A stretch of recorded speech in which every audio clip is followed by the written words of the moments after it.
Gente, tudo bem? Como é que vocês estão? Tudo bom aí com todo mundo? A família tá legal? Tá tudo bem? Então vamos lá, gente. Gravação de mais uma aula, tá? Essa é uma aula de língua portuguesa para o nono ano, aula número 24. O assunto de hoje é correção da aula 20, que era relacionada aos regimentos. Vocês lembram? Então vamos lá, eu sou a professora Nina e estou aqui para mais uma aula. Vamos lá, pessoal. Bem, então faremos a correção nesta videoaula da apostila da página 26 a 31. E é o capítulo 6, beleza? Vamos lá. Bom, começa na página, a correção, né, propriamente dita, começa na página 29. Mas antes da gente falar sobre a correção propriamente dita, só para a gente lembrar um pouquinho do que é um regimento, né?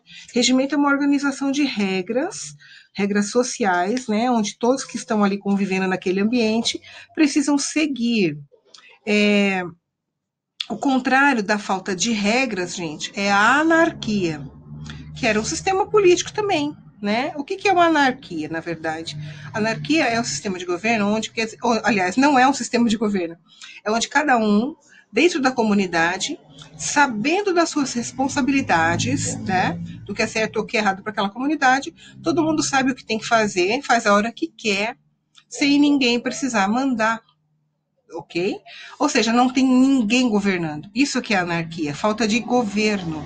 Agora, isso não quer dizer que seja uma coisa ruim, porque assim, se todo mundo tiver consciência exata do que é para fazer ser feito, e a pessoa fizer a sua parte bem feita, sem ficar esperando que os outros façam por ela, a sociedade como um todo, né? Se todo mundo pensar dessa mesma maneira, essa sociedade ela tem uma tendência a ser organizada, né?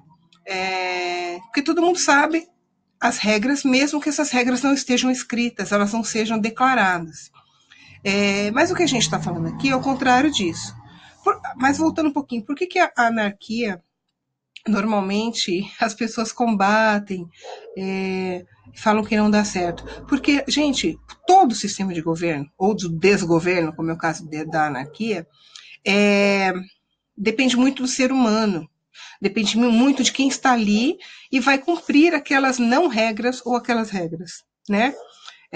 Se você tiver regras implícitas, por exemplo, assim, todo mundo sabe, vamos comer na mesa, por exemplo. Não sei quais são as regras que vocês têm na sua casa, mas na minha casa, por exemplo, todo mundo come as refeições juntos na mesa. Não tem essa de cada um pegar o seu prato e cada um para um canto. Sempre foi assim, vai continuar sendo, e eu acho ótimo que seja. Porque todo mundo come junto, conversa, etc. Mas é uma regra não declarada. Eu aprendi dessa forma pela convivência ali. Eu já sei que a regra da minha casa é essa. Todo mundo come o almoço e o jantar juntos. Certo? Mas é uma regra não declarada. É uma regra de convivência que as pessoas não precisaram combinar. A gente não precisa combinar. Aquilo surge naturalmente, né? Se você cumpre essas regras direitinho, tá tudo tranquilo. Mas sempre tem um. Aí que tá o problema que eu disse, que o problema de qualquer sistema de governo é o ser humano. Porque, assim, sempre vai ter um, ou dois, ou três, que não vão querer seguir aquilo. Vão querer fazer de outra maneira. E aí é que não dá certo. Por causa dessa questão do ser humano, que é um ser completamente complicado, né? A gente sabe que nem todo mundo é igual, nem todo mundo pensa igual. É por isso que surgem as regras, as leis. Neste caso aqui, a gente está falando, então, dessa criação de regras, de regimentos, tudo bem? E aí, na apostila tem uma representação, vamos dizer assim, uma cópia de um regimento de uma escola, né? Onde ali reza, ou seja, está declarado tudo que pode e o que não pode dentro daquele ambiente, beleza? É isso que é um regimento. Então vamos para a correção? Olha lá, a gente tem esse texto enorme, né? Um regimento que está colocado, uma parte dele pelo menos aí na apostila, e aí a correção começa justamente sobre isso. Olha lá. Antes de começar a 13, deixa eu só lembrar a vocês que no comecinho, na página 27, tem algumas questões aqui que são respostas pessoais, enfim, por isso que a gente já vai começar direto na 29. Então vamos lá. 3. Observe a organização hierárquica das informações no texto e explique como ela ocorre. O que é hierarquia, gente? É a ordem de importância, tá? É a ordem que você coloca, geralmente sugere que a primeira é a mais importante, a segunda mais importante, a terceira mais importante, e assim por diante, tá bom? Então, ó, a organização aqui, né?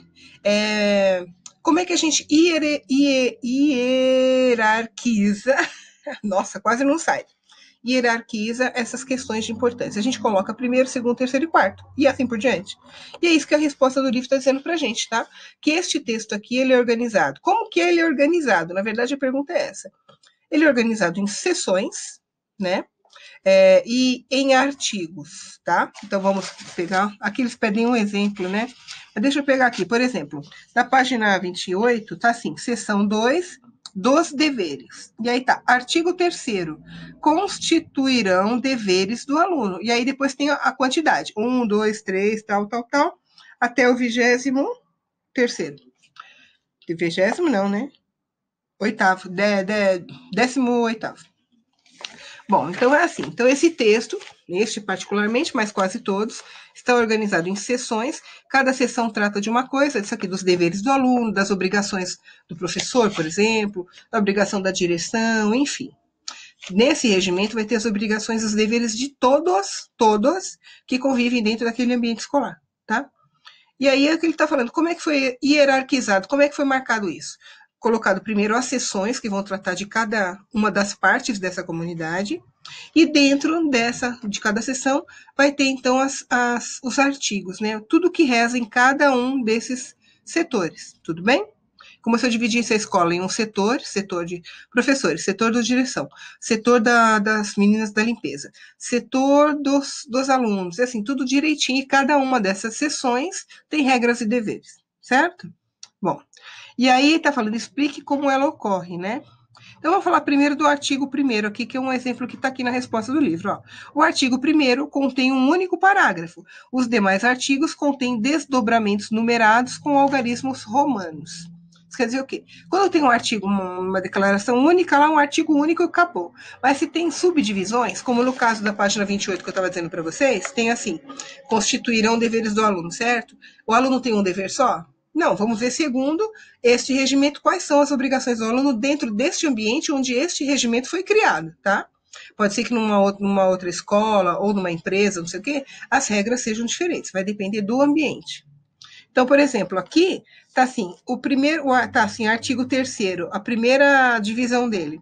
Entregar documentação exigida pela escola no ato da matrícula ou, quando for o caso, no prazo estipulado.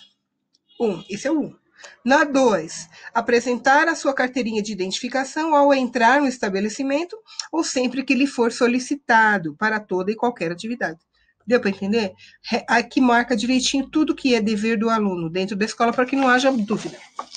Mas é isso, tá? Vocês não precisam ficar explicando muita coisa aqui, não. É só isso. Ele quer saber como que as regras são organizadas. Então, você vai colocar que é organizada em seções, que dentro de cada seção existem os artigos que tratam de cada tema. Tá ótimo, tudo bem? 4. O regulamento apresentado não está completo, esse que está no livro, né? Quantas seções aparecem no trecho e do que elas tratam? Bom, vamos lá.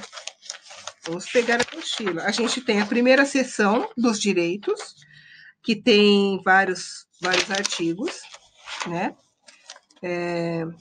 Aí tem a seção 2 dos deveres. Então, nós temos aqui a seção 1 e a seção 2, tá? A primeira dos direitos, a segunda dos deveres. Tudo bem? É isso que você vai colocar aí. 5. Quem é o público leitor desse documento? Neste caso, é um regulamento da escola. Então, quem é o interessado? Qual é o público ali? Os pais, os alunos e a comunidade escolar como um todo, professores, funcionários, etc. Certo? 6. Em que outros espaços públicos ou privados há regimentos ou regulamentos? Gente, praticamente em qualquer lugar onde você tenha que frequentar. Então, tem regulamento na escola, tem regulamento no seu condomínio, caso você more num condomínio de prédios ou de casas. Existem regras nos clubes, nas academias. Enfim, qualquer lugar que você for frequentar, né, que haja a presença de muitas pessoas diferentes, vai ter que ter regra, né, para que ninguém seja prejudicado ou não ou seja favorecido que seja, para que tenha uma regra justa para todo mundo, beleza? 7. Qual é a função desse gênero textual? É, o que é o regimento, né? É determinar quais são os direitos e deveres da comunidade em geral, onde aquele regimento atinge. Se for de uma escola, se for de uma academia, se for de uma empresa, certo? É isso, o público-alvo é isso, né? Qual é a função desse gênero? Atingir o público-alvo. Qual é o público-alvo? Os funcionários, no caso de uma escola, alunos, professores, direção, funcionários do modo geral, funcionários da limpeza, para todo mundo, né? A função desse gênero é estabelecer regras dos direitos e deveres de cada pessoa que vive naquela comunidade. Tudo bem? 8. Qual é o significado da palavra prerrogativa no trecho a seguir? Olha lá. São prerrogativas dos alunos. Assim, eu tenho a prerrogativa, eu tenho o direito. É isso que significa, tá? Eu parto da prerrogativa de que todo aluno tem direito a ter uma aula de qualidade. Eu parto do princípio, eu parto do direito de que o aluno tem que ter uma aula de qualidade, certo? É isso. Caso vocês tenham olhado no dicionário, ótimo, beleza. Tudo bem, gente? Estabelecer os direitos que o aluno tem dentro daquele ambiente. No caso dessa frase aqui, tá? 9. Releia um trecho do regulamento. O aluno, como um ser biopsicossocial, biopsicossocial, cultural, biopsicossociocultural, ai meu Deus, deverá ser atendido em toda a sua dimensão. Tá bom. Vamos lá, complete. A composição dessa palavra nos permite entender que o ser humano é um ser biológico, né? Tem vida. Psíquico, porque ele também tem as suas capacidades mentais. Social, ele convive, ele interage com outras pessoas, não vive isolado. E cultural, ele tem uma série de coisas culturais dentro dele, né? Que traz a sua comunidade, a maneira como as pessoas da sua família vivem, como aquele povo vive naquela região, enfim, tudo isso é cultura, né? Essas são as dimensões em que os alunos devem ser compreendidos e atendidos. O que quer dizer tudo isso, gente? Que para a gente atender um aluno, não basta a gente simplesmente olhar para o aluno e saber o nome dele. A gente tem que saber compreender o aluno no modo geral. Da onde que ele vem, quem são os pais são casados, os pais são separados, ele tem irmãos, ele vive com mais alguém da família, qual é a condição socioeconômica dele, ele é de baixa renda, ele é de alta renda, ele tem acesso a outros bens culturais, ele vai no cinema, ele vai no teatro, ele nunca leu um livro. Tudo isso faz parte para a gente poder entender o aluno, tá? Por isso que é biopsicossociocultural, tudo isso. Beleza? Ó, até tem uma explicaçãozinha, ó lá. A palavra biopsicossociocultural é um neologismo, ou seja, uma palavra nova criada, uma vez que não é encontrada em dicionários. E esse adjetivo é formado com base em outras palavras. O que se juntou aqui? Ó? Bio de biologia, que mais? Psico de psicologia, sócio de sociedade, né? E cultural, ok? 10. Busque no regulamento um inciso que esteja alinhado aos valores do artigo a seguir. E deixa eu tirar minha caretinha. Epa, peraí que eu já volto lá. Aqui. Ih, não saiu muito, não. Vamos lá. Olha lá. Que esteja alinhado aos valores do artigo a seguir, presente na Constituição. Constituição Federal, aquela que a gente já ouviu falar, pelo menos, né? Então tá assim, artigo 5º. Todos são iguais perante a lei, sem distinção de qualquer natureza, garantindo-se aos brasileiros e aos estrangeiros residentes no país a inviolabilidade do direito à vida, à liberdade, à igualdade, à segurança e à propriedade, nos termos seguintes. E aí tem uma série de regras. Bom, esse é o artigo da Constituição.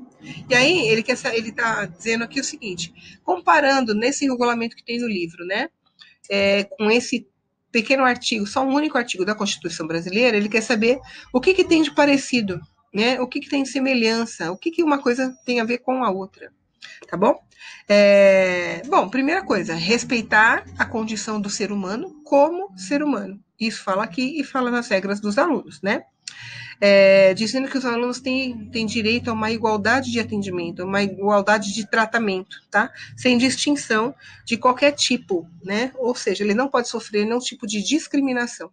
Seja ele negro, alto, baixo, pobre, japonês, chinês, coreano, gay, lésbica, evangélico, da Umbanda, enfim, nada disso é motivo para se tratar o aluno de maneira diferente, ok? Bom, 11. No artigo 2º, inciso 5, é citada a Lei Estadual 7.102, de 15 de 1 de 79. Releia esse inciso e responda. O que a lei assegura? Assegura ao aluno o direito de fazer prova em segunda chamada, ou seja, se ele não fez a prova no dia, ele tem direito de fazer em outro dia. A escola não pode negar isso para ele, tá bom? Mas em algumas situações, não é assim, hoje eu acordei indisposto, eu não vou não. Já ouvi isso dentro da escola, hein?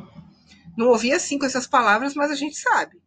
E aí, tá, em que situações, então, o aluno pode fazer a prova em segunda chamada sem nenhum problema? A escola não pode impedir. Tá lá, olha lá. Doença do menino, luto da família, tá? Casamento, caso seja o ensino médio ou faculdade, né? Convocação para atividades cívicas ou jurídicas, ou seja, se você for convocado, por exemplo, para trabalhar em eleição, tá? E impedimento por motivos religiosos. Isso quer dizer o quê? Por exemplo, no caso de... Vou dar um exemplo básico, mas deve ter vários outros, tá? Alguns evangélicos, né, principalmente os adventistas, né, judeus também, eles guardam o sábado. Né? Isso quer dizer o quê? Eles não podem trabalhar no sábado, porque segundo a religião, é um dia que você tem que resguardá-lo para oferecer preces a Deus, para agradecimento, enfim, para suas obrigações religiosas, ok? E eles não trabalham nesse dia, no sábado, né? Isso quer dizer o quê? Se tiver alguma atividade dessa escola, por exemplo, aqui, no sábado, ele é obrigado a trabalhar assim mesmo? Não, ele tem direito a não vir por questões religiosas. Deu para entender? E ninguém pode discriminá-lo por causa disso. É isso, tá? Vamos lá. Página 30 ainda. 12. Regulamentos são textos que estabelecem regras de comportamento em determinados espaços. Peraí. Ou as quais. Vamos lá. Não precisa estar alinhado às leis do país, ou seja, não tem que estar de acordo com as leis, ou devem estar alinhadas às leis do país. Gente, claro, se a gente vive dentro de um país, seja ele qual for, a Constituição desse país é a regra maior, é a Carta Magna. A gente já ouviu falar disso, né? Então, tudo que acontece dentro daquele país, primeiro tem que estar de acordo com essa carta, com essa Constituição. Não pode ter nada em desacordo. Por exemplo, lá na Constituição, vocês viram o artigo que fala aqui, todo mundo tem direito à liberdade, blá, blá, blá.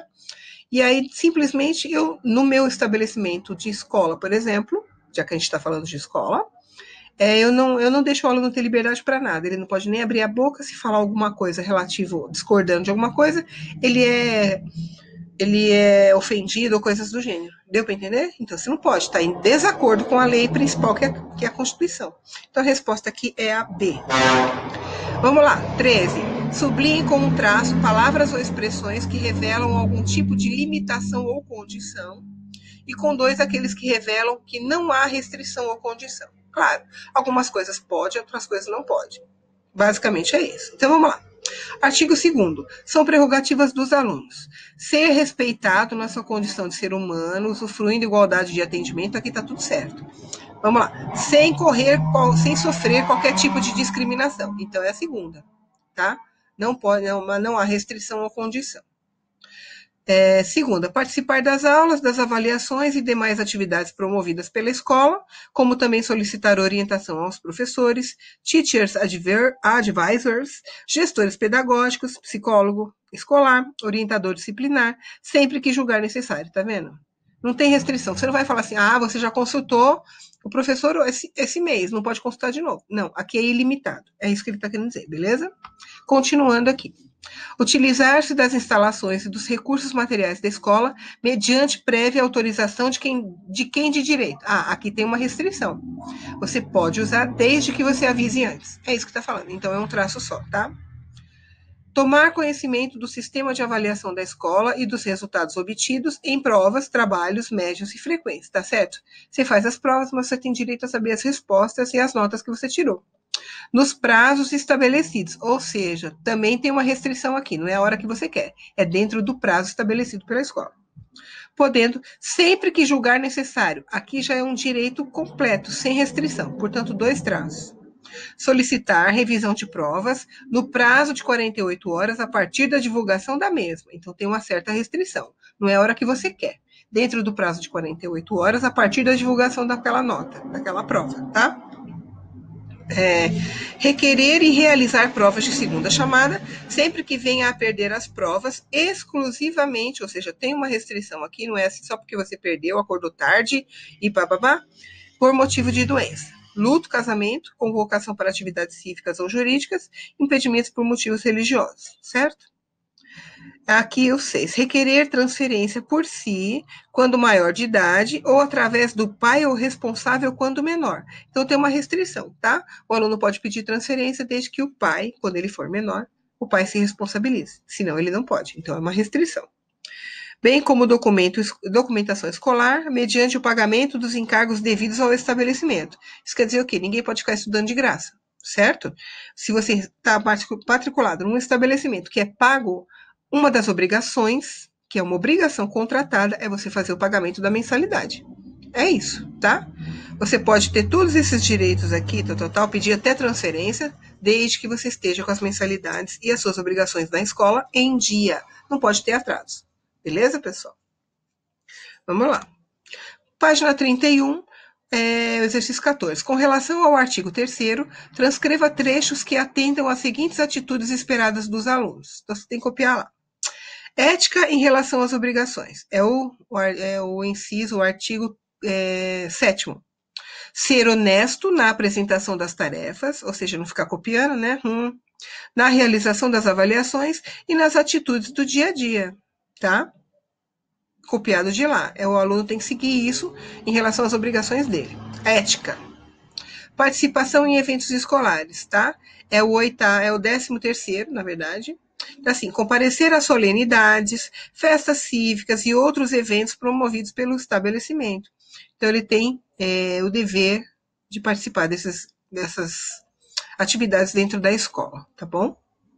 É o que se espera do aluno, tá escrito lá em cima, atitudes esperadas dos alunos, tá? Respeito ao próximo, é a 9ª, né? Respeitar professores, funcionários e colegas, comportando-se adequadamente dentro e fora da escola. O mínimo que se espera é que você tenha respeito, tá? Não era uma regra que precisasse até estar escrita, né, gente? Eu acho que já faz parte. Mas a gente tem que colocar, porque sempre tem um que não cumpre.